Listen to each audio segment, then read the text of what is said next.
তাহার উপরে ক্ষুদ্র এক হ্রদ আছে, আবার তাহার নিচে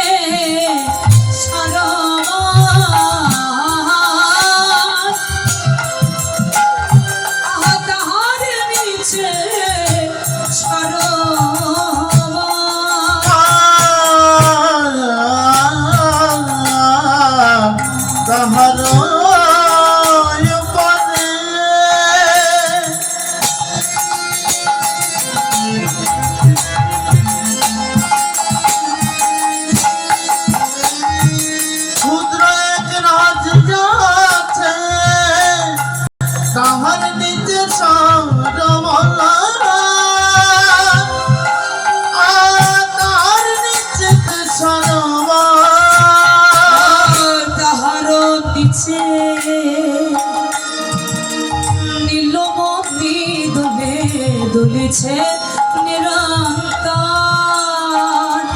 তাহার নিচে নীলমণি গনে দুলিছে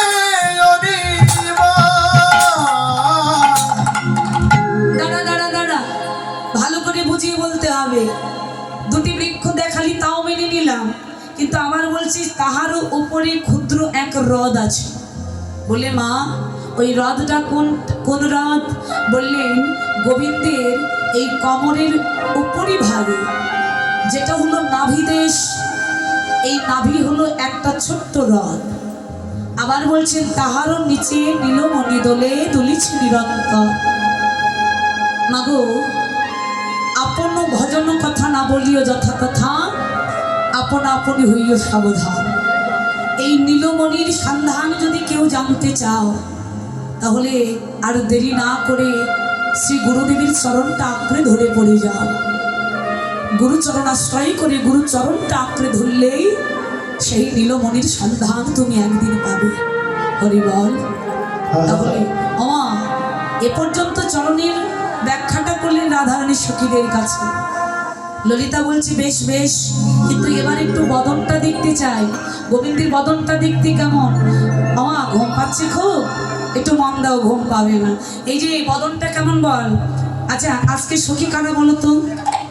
হ্যাঁ, অপ্রিয় শক্তি হলেও আজকে সখী ভাবে কিন্তু আপনারাই বসে আছেন, আপনারাই হলেন সখী।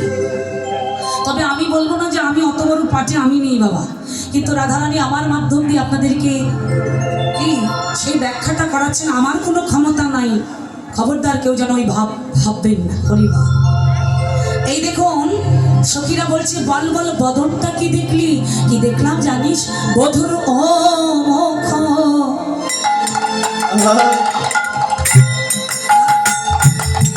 মন্ডল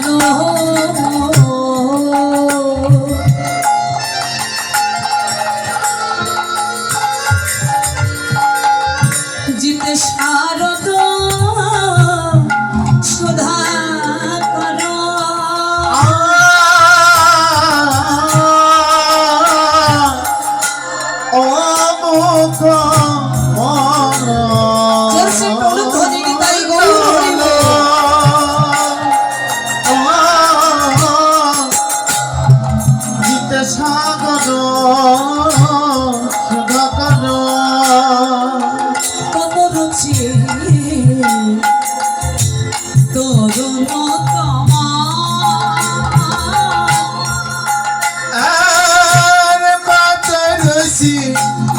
কর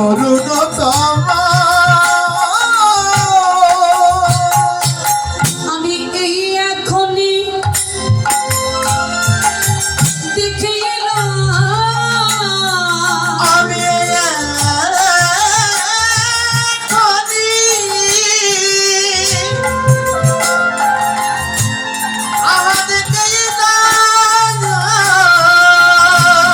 ওই যমুনায় জল ধরতে গিয়ে আমি এখনই সই দেখে এলাম। ওই না যাব না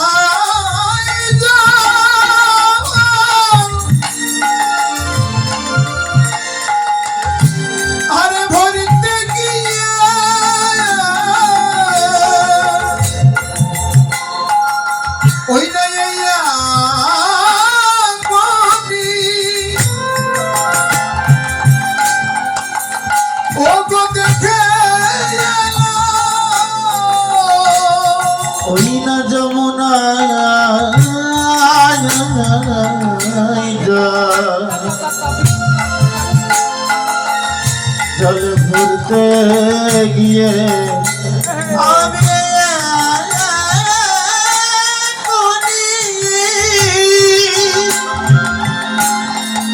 দেখতে না। ললিতা বলছে দেখে তো এলি, এবার অন্তত ওই দেখাটা আমাদের কাছে বল, কারণ দেখার সৌভাগ্য তো আমাদের হলো না। দেখেছিস তো তুই, আমাদের ভাগ্যে হলো না, না হয় শুনে ধন্য হব। বল সখী কি দেখেছিস? রাধারানী বলছে জানিস ললিতা, বধুর ও মুখমণ্ডল